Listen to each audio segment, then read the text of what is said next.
What are you doing over there? I'm done.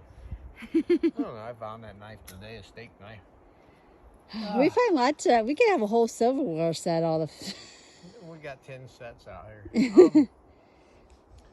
Well, we got the framing. We'll do 6 inches of concrete.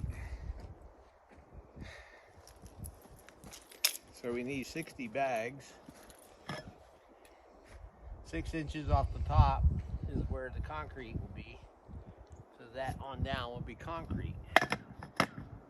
Cool. So we framed this in, squared it in.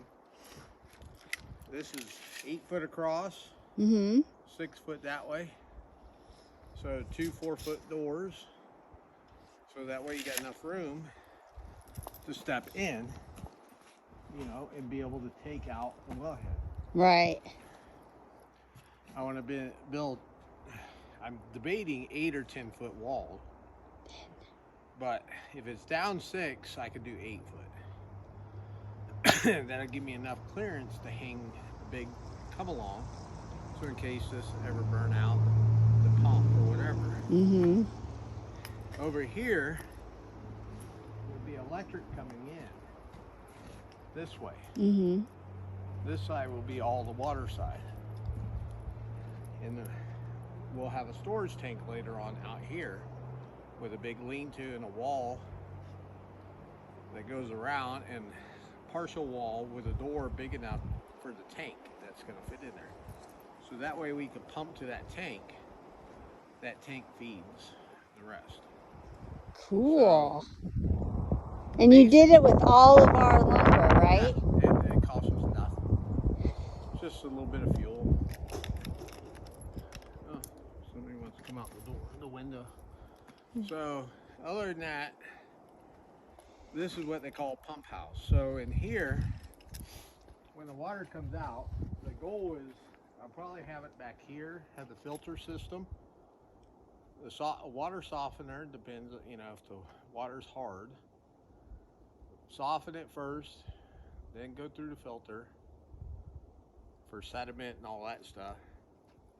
Then I have a pressure tank over here. Then him and I both talked about it because the 110 was the smarter way of going for the power on the pump, because this is due south, that's due north directly behind me. And guess what?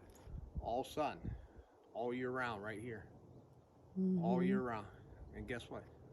We don't have to run on regular electricity, you know, power.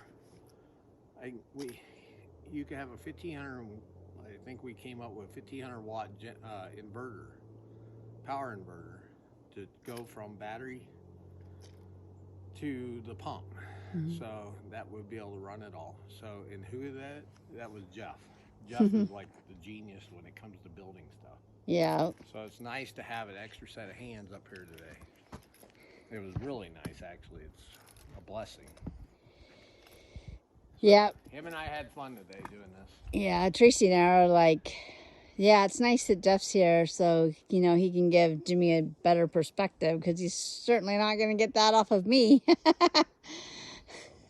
Yeah. I'm glad you guys have fun. Yeah, other than that, and like I said, the concrete will be here. So we're standing 6 inches higher than where I'm at now. So you're not in a hole. Cool thing is, he goes, how much metal you got laying around out here? I said, quite a bit. He says, well, line it out. Instead of buying the metal sheeting stuff and the rebar and all that, just use all the metal you got out here for the reinforcement of the concrete. Love that. Recycle. So I was like, well, I just found a chain link fence. He goes, that's perfect. So use that and cut a hole around. So just lay it out, boom, it's done. That's awesome. Yeah, Tracy and I saw that chain link fence. Yeah, so. Cool. We found that when I was clearing the hill. And this is leftover lumber. The good thing is, it goes back with us. Real 2x6 is made by the Heavens Homestead Foundation.